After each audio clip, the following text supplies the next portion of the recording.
どうもニックちゃんです。マイルドです。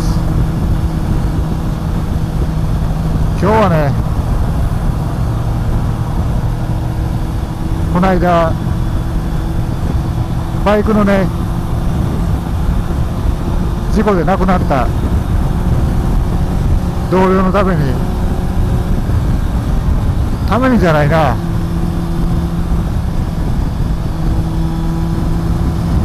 まあそいつのために走ってます。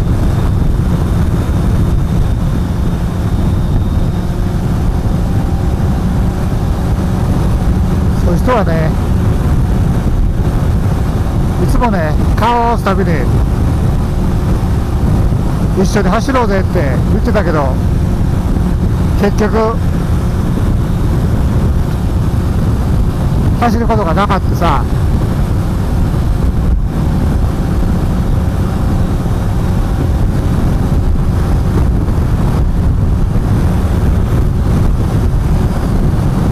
さっき言ってもらえなかった、まだ若いのに。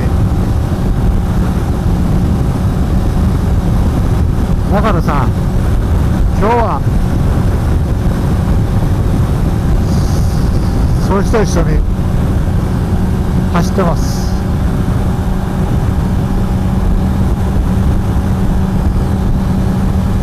なもんで会話ないけどね。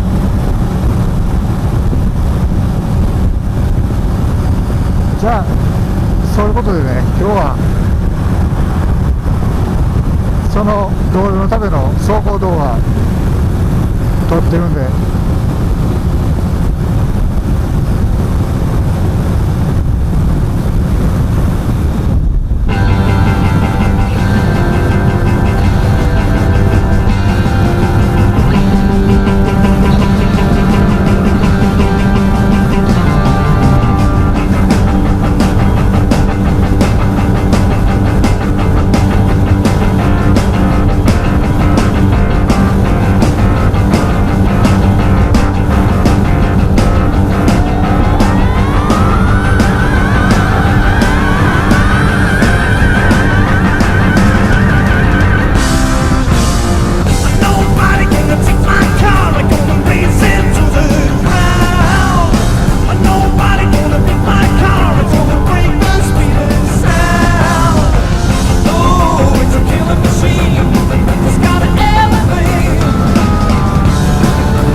見に来てね。